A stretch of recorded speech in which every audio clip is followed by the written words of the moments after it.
Donc la séance de ce soir, ça va être plutôt des ellipses, sauf si vous m'interrompez et que vous voulez faire quelque chose, bien entendu. Sinon, je suis parti pour plusieurs ellipses ponctuées de quelques moments, informations jusqu'à la fin de l'hiver. Voilà, je vous préviens. Donc, Ok. soyez pas étonnés que le rythme soit complètement différent. Voilà, mais si vous faites quelque chose, il n'y a pas de souci pour interrompre ces ellipses. Je vous fais un résumé des épisodes précédents. Allez. Oui. Oui. Allez, c'est parti. Vous avez traversé la passe des Titans en accompagnant la caravane de Argastio. Je crois que je prononce pas bien, mais c'est pas grave. Vous avez réussi à traverser ces montagnes juste avant l'hiver.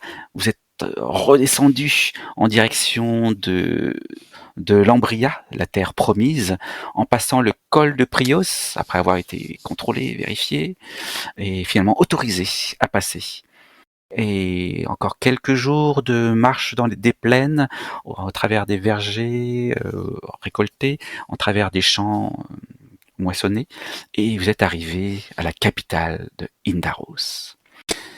Et pendant toute la pendant toute la session précédente, vous avez découvert Indaros en fait. C'est sa ville mouvementée, sa cathédrale des martyrs, sa bibliothèque majestueuse mais onéreuse, ses petites rues bondées, bruyantes, les travaux de ci, de là, le peuple aussi, il y a énormément de monde, varié, bigarré même, on pourrait presque dire, et finalement vous avez réussi à vous arriver en direction vous êtes arrivé à vous loger dans une auberge, le Piège à l'ours, chez la aubergiste Hilda. Et le lendemain, vous avez commencé à prendre vos marques. Karl, tu avais cherché si c'était possible d'avoir du travail. Orlan, tu avais déjà déposé une demande pour aller voir la reine pour te présenter Oui. en tant que Pansar, mais on t'avait dit que d'abord il fallait qu'il te identifie pour savoir si tu pouvais avoir l'autorisation, et pour l'instant ce n'était pas encore arrivé. Et puis voilà, vous avez découvert quelques tavernes, vous avez rencontré un marchand d'huile, un certain Bégoy qui a dit qu'il pouvait vous engager, mais ça serait certainement ce sera quand l'hiver aura pris fin et quand il pourra refaire route avec ses chariots. Et puis je crois qu'on a fait à peu près le tour. Et puis et puis Magdala, tu avais rencontré la sorcière Balia. Oui. Et tu lui avais transmis toutes les informations que tu avais en ta possession. En échange, elle t'avait donné quelques conseils et quelques informations aussi locales. On a été là. Je vais vous mettre sur la bonne image de Roll20.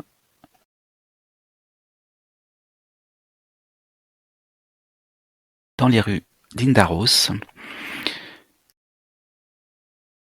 Et vous vous êtes aperçu que non seulement c'était une ville bruyante, remuante, mais c'était aussi une ville chère. Chère et pas facile à s'installer. Beaucoup de monde qui demande du travail. Voilà, du coup, une concurrence assez effrénée. Mais cependant, vu que vous êtes coincé ici, sauf si vous le souhaitez pas, mais vu qu'a priori vous êtes coincé ici et que les premiers flocons commencent à tomber dans les rues d'Indaros, je crois que la dernière fois vous m'aviez dit que vous comptiez chercher du travail.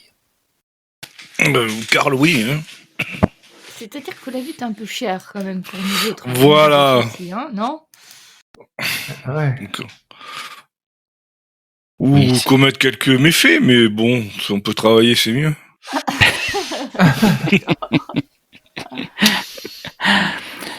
Et donc, à ce moment-là, je vais vous proposer de faire une ellipse sur toutes vos recherches. on va considérer que vous trouvez du travail plus ou moins, ça dure pas longtemps, mais vous passez d'un employeur à un autre.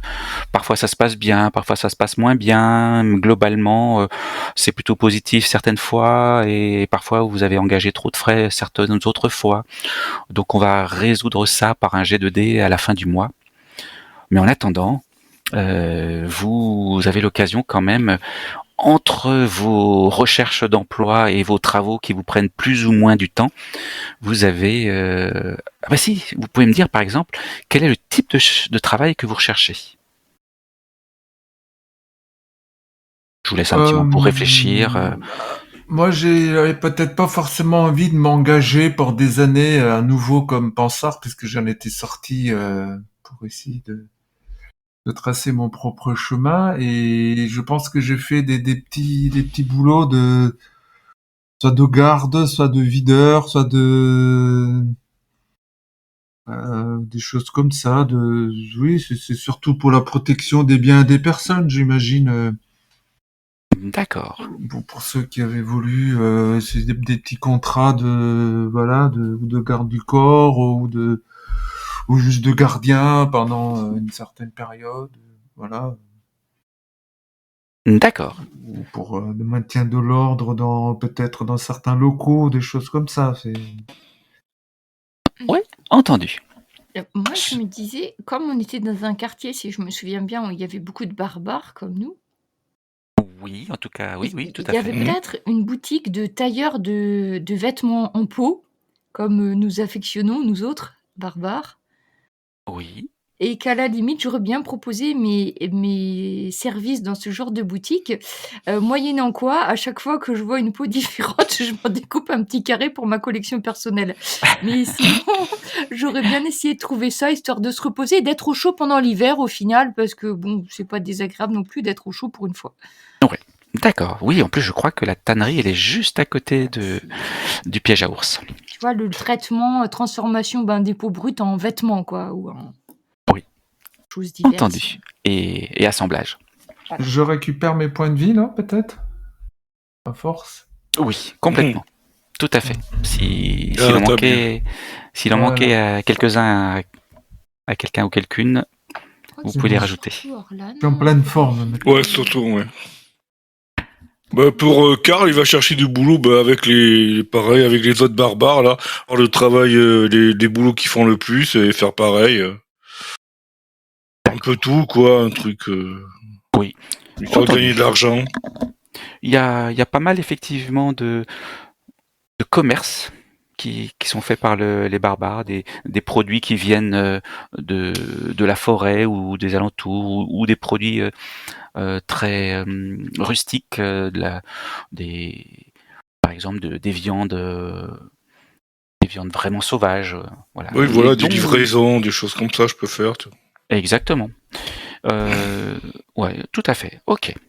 Donc vous essayez effectivement de vous insérer dans ce genre de travail tout au long du mois, de ce mois-ci en tout cas. Et pendant ce temps-là, à l'occasion d'un passage sur la place du Triomphe, qui est-ce qui a l'occasion de passer sur la place du Triomphe? Ça va pas être facile à voir ça. Place du Triomphe, Esplanade du Triomphe. Ça se trouve pas très loin de votre quartier, même c'est le quartier juste à côté, c'est le quartier du port, où là il y a les deux grandes tours qui marquent l'entrée du port, et l'Esplanade du Triomphe est située juste là.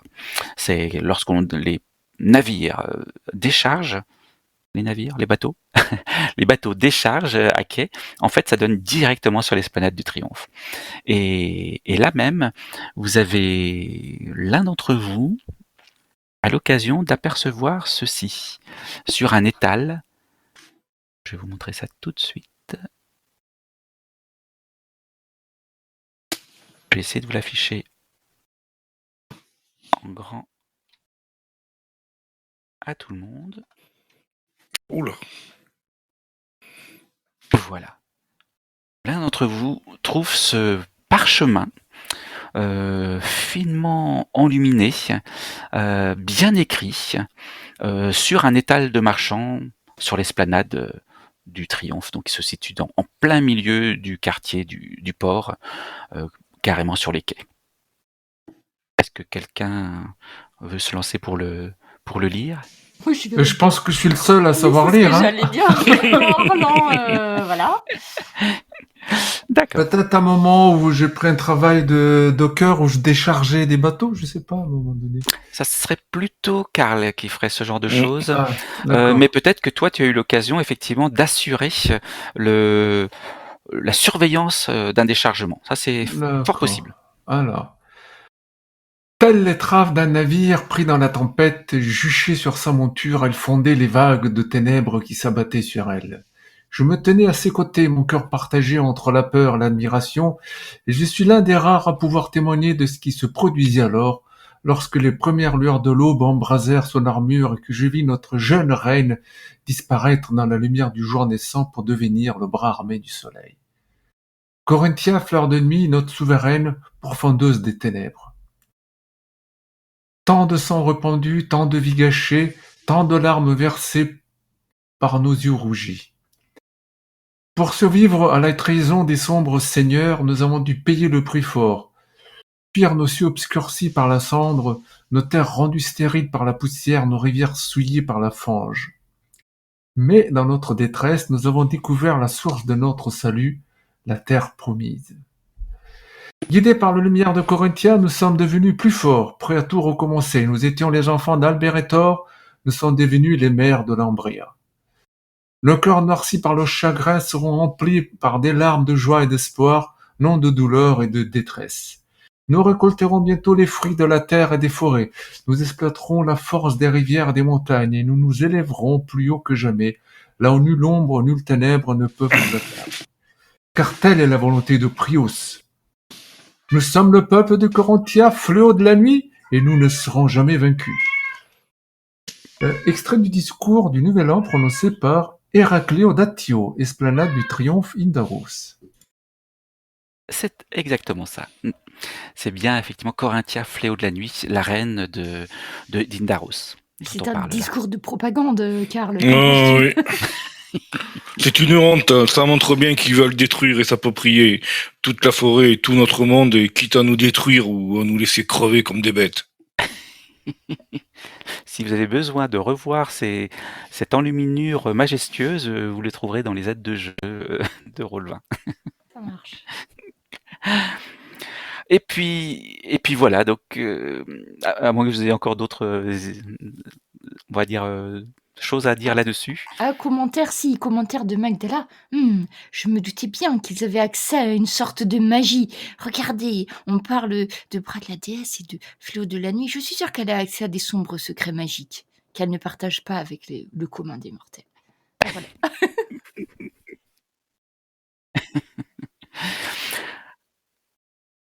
Voilà, donc les jours se passent, une semaine, une deuxième semaine. L'un d'entre vous aperçoit alors un être de petite taille. C'est pas un gobelin, c'est un petit peu plus grand, et ça a pas du tout la même morphologie. Beaucoup plus musculeux, avec une stature beaucoup plus imposante, mais cependant, la hauteur de cet être vous arrive à peu près à la moitié de la poitrine. Et vous l'avez vu passer, et quand il est passé dans une des rues d'Indaros, alors qu'il passait en marchant sur la neige qui maintenant s'est bien installée dans les rues, vous avez remarqué que tous les gens ne cherchaient pas à l'éviter, mais s'écartaient sur son passage. Il n'était pas tout seul, hein, il y avait plusieurs membres de son espèce, si je puis dire comme ça, et il avait vraiment un teint pâle, presque un teint presque pierreux, des cicatrices ou plutôt des tatouages, entre les deux peut-être, au milieu du front ou sur les joues, selon l'individu que vous regardiez, et puis à peine couvert d'une fourrure pour traverser pourtant cette ville devenue froide, maintenant que l'hiver s'installe. Et voilà, les gens s'écartent à son approche, murmurent lorsqu'il est passé, et en entendant ces murmures, vous avez pu entendre le fait que ce soit un nain. Et ça, vous en avez vu aucun jusqu'à présent. Vous saviez même pas que ça existait en fait. Ah, un nain? Ah non? Aussi bien vous, le peuple des barbares, et le peuple de l'Alberetor, vous n'avez jamais vu une telle espèce. Ni même dans Et- des récits mythiques ou Ni même dans des récits mythiques. légendes ou... Aucune légende. Les gens s'écartaient parce qu'ils en ont peur. Non, Ou parce qu'il est connu et célèbre. Est-ce plutôt qu'on ça. peut demander? Plutôt ça. D'accord. Ouais. À la limite, oui, on peut demander. On peut demander je qui sais pas c'est. qui tu le vois déjà. Mhm. Peut-être Karl, du coup. Lorsque vous cherchez à en savoir un peu plus sur ces hommes, on vous répond mais vraiment très brièvement, d'une manière dédaigneuse, ah ça c'est un nain, c'est encore une de ces familles de nains. Ou qui font alors d'autres vous disent, ah c'est encore un nain bruyant du quartier des affaires, enfin du quartier des marchands. Le Ou quartier alors des encore un peu plus loin, on vous dira ah bah ça c'est le propriétaire de la taverne de la famille un tel. D'accord. Et voilà, le rapport qu'ont les Indariens avec ces hommes semble assez particulier. Finalement, c'est peut-être pas de la crainte ni du respect, mais plutôt du dédain. Hmm. Bien qu'il y ait quand même une petite prudence. Ça semble être des créatures qui sont dans les affaires, qui seraient quand même assez aisées à faire. Enfin, Ça donnait cette impression-là, oui, tout à ouais. fait. Même si, ostensiblement, il n'y avait rien sur eux qui le montrait. Hmm. Mais de par ce que vous en avez entendu, plutôt.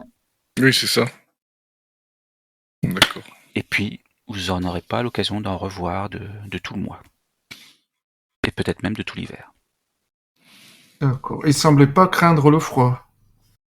Pas plus que ça. Pas plus que ça. Mais des personnages rablés alors ou maigres? Rabelais plutôt, ouais. Ouais, musculeux, charpenté. Faut pas imaginer le nain comme dans Donjons et Dragons, mais j'aurais dû sortir une image, ça aurait été plus malin. Mais effectivement, plutôt quand même élancé, mais musculeux. On sent que c'est pas du gras, c'est vraiment Hmm. du muscle là où il faut, quoi.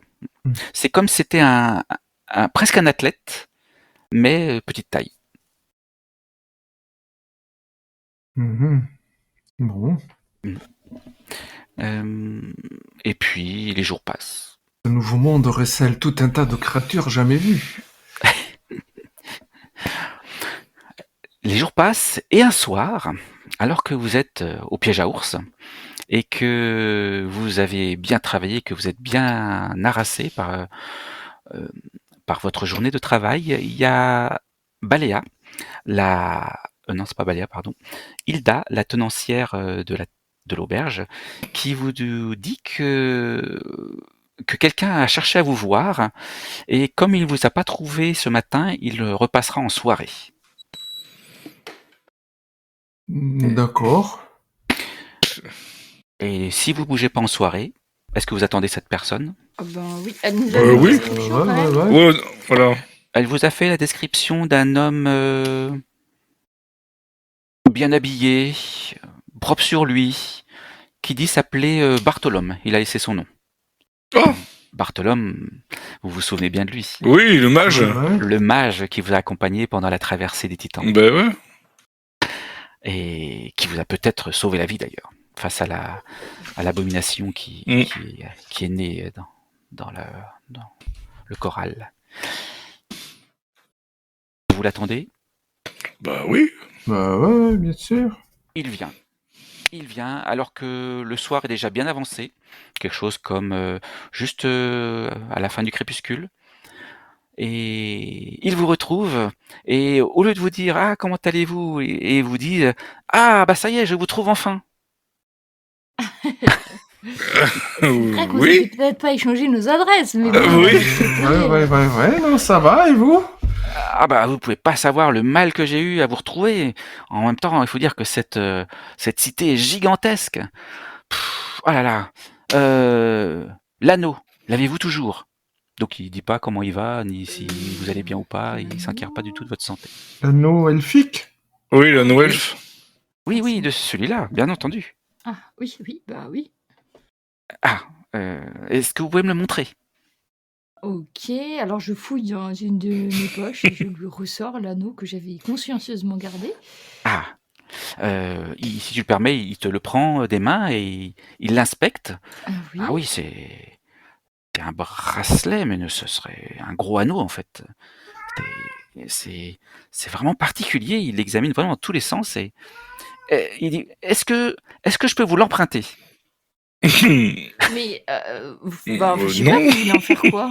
Il a l'air d'être assez excité à l'idée que tu puisses lui dire oui. Et Mais même, en qu'est-ce que fait, vous il est voulez déjà en excité. faire? Enfin, normalement, on devait le rendre aux elfes par rapport à, vous savez, cette histoire un petit peu malheureuse qui s'est passée avec l'elfe de la forêt. Enfin, Il te dit oui, alors qu'il il le met en l'air en direction d'un brasero qui éclaire la pièce. Il essaie de l'examiner à la lumière. Il t'écoute pas vraiment. Alors, c'est oui? Bah non. Non. ça me paraît étrange votre histoire. Bah, peut-être qu'on pourrait vous accompagner, voir. Parce que qu'est-ce que vous allez en faire de ce. Eh bien, j'ai bon espoir qu'il s'agisse là d'un anneau magique. Et si j'en ai pas eu les capacités, je pense à le montrer à mes confrères pour qu'ils me disent ce qu'ils en pensent. Vous comprenez, suite à la pierre de feu que j'ai pas réussi à ramener et pour lequel j'avais été missionné, Oui, le je cherche souci, un c'est moyen. que si jamais Oui. vos collègues ils trouvent que c'est un objet magique, du coup, il ne retournera jamais dans la famille de l'elfe à qui il appartenait. Donc c'est un peu, enfin, vous comprenez que, enfin, Ah ben on non. n'est pas propriétaire. Enfin, je m'estime pas propriétaire de cet objet, mais dépositaire en attendant de le remettre aux héritiers ou aux descendants du pauvre elfe qui l'a perdu. Enfin, c'est pas quelque chose dont on peut disposer comme ça. Vous comprenez? Ah oui, je comprends. C'est vrai que vous en êtes dépositaire. Et puis Oui, tout à souvenez-vous fait. que les elfes sont assez, comment dit-on, comment on peut dire, Rancunier? rancuniers, voilà, exactement. Vous m'ôtez les mots de la bouche. Et donc j'ai peur que vous le laissez, vous mettrez plus en danger qu'autre chose. Donc je vais le garder. Je vous laisse en faire si vous savez dessiner, le dessiner si vous souhaitez. Hein, je vous laisse le regarder, mais par contre je tiens à le garder pour le rendre à qui de droit. Ah, il secoue la tête, il dit non, pas de dessin. Il faut l'objet, mais Bon, alors, écoutez, vous amenez la personne en question ici. Oui, vous n'y pensez peut-être. pas. Ah bon? Ici, dans ce, il regarde d'un air dédaigneux l'endroit, mais non. Peut-être puis-je m'engager, vous promettre à vous le ramener, et cela d'ici 3 jours. On peut lui faire un serment sur le Styx, là, je sais pas quoi, quelque chose qui lui promette une malédiction éternelle si jamais il Mais tient pas son serment. qui est intéressé? Je le promets sur la tête de ma maman. Et si nous prenions une caution de 100 thalers? Ah, je dispose pas d'une telle somme, malheureusement. Ah la vache, 100 à l'air. Mais Vous devez... je sais pas, il a pas un objet. Ouais, effectivement, c'est pas une mauvaise idée. Enfin, pas pour la valeur de l'objet, mais pour être sûr. Non, juste une caution. Voilà. Il n'a pas un collier auquel il tient beaucoup, une amulette, un truc, je sais mais pas. Attendez, mais je suis novice de l'Ordo Magica tout de même. Oui, justement. Je suis représentant de mon... Comment ça, justement? Vous n'êtes que novice. Donc, novice ou maître, ça ne change rien. Ici, parce que imaginez que cet objet soit véritablement magique, vos maîtres ne vous le rendront peut-être pas parce que vous n'êtes que novice. Allons donc, mais non, pas du tout. Vous voulez pas que nous vous accompagnions plutôt voir votre Ordros Magicos, là? À la limite, si vous le souhaitez. En tout cas, jusqu'aux portes de la tour triple. Après, il ne me semble pas que vous puissiez rentrer. On en avait déjà parlé, je crois, une fois. Mais vous pouvez être... enfin, je suis garant et vous pouvez compter sur l'Ordo Magica tout entier pour vous restaurer votre bien. Il est hors de question qu'un quelconque maître de chapitre s'en emparent. Ça serait... Non, ça Alors, serait... Mais alors, comment ils sont au courant de ça? ils sont pas encore au courant. C'est-à-dire qu'ils ne sont pas encore au courant. Mais Orlan, dites-moi, vous et votre peuple, comment faites-vous dans ces cas-là? Vous faites si c'est un serment qui Un marche pas, qu'est-ce que vous papier faites? encore? Un papier, oui, c'est vrai. Un Karl a papier? raison, vous aimez beaucoup faire les parchemins. Faites donc le parchemin pour comme quoi, enfin, ce que vous faites d'habitude en faisant signer Bartholome, là, vous savez, vos papiers là que vous aimez bien, vous pouvez lui en faire un pour que comme ça, on soit sûr. Oui, on peut toujours faire un petit papier où Bartholome Alors, s'engage à nous rendre l'objet moi, Bartholome, sous peine si de nommé. perdre mes organes essentiels, mes mains, mes pieds et le dernier, si jamais je ne rapporte pas le bracelet à Magdala Kerler-Orlan. On peut lui faire signer ça?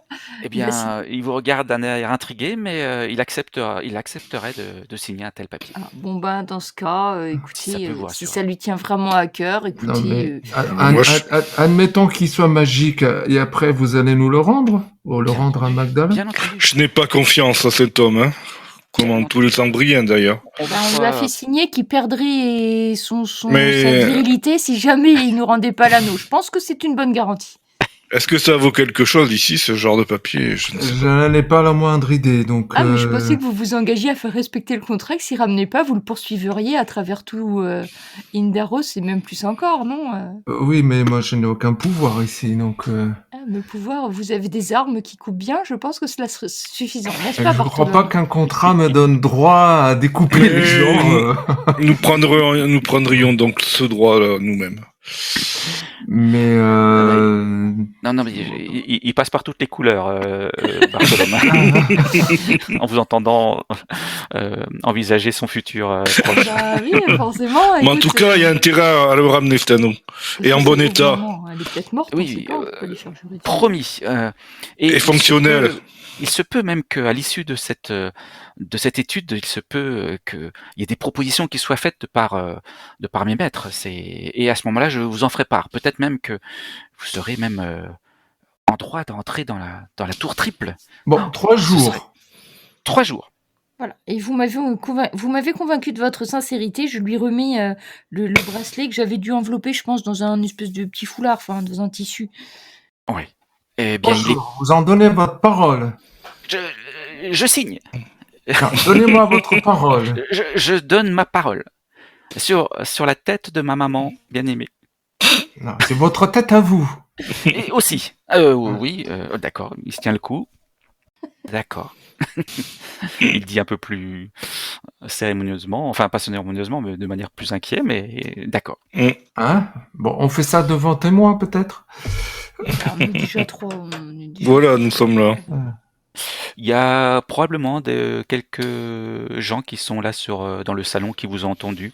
Il y a probablement Hilda aussi qui circule dans la Ah oui. pièce, qui vous a entendu bien, aussi. puisque elle est quand même une- Voilà. Donc, quand vous avez signé comme quoi Oui, vous je prenez signe là. cet objet pour une durée de 3 jours et que devrez le rendre à son propriétaire légitime actuel, Magdala, Ici même, le soir, dans 3 sous jours. peine de poursuite, etc.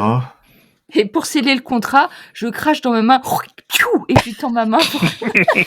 Voilà. Non, vraiment. Est-ce bien nécessaire? Ah oui, tout à Non, fait. non. Mais une Ça goutte de scellera le votre sang contrat. sur le papier, peut-être. Ah oui, je préfère. Il préfère Carrément. s'entailler et se faire saigner. Non, il signait. Je saigne. Non, signe. Bon, alors s'il est obligé de signer, de saigner et de se souiller, il passera par les 3 épreuves. Ah, Carrément, c'est si important que ça, cet anneau.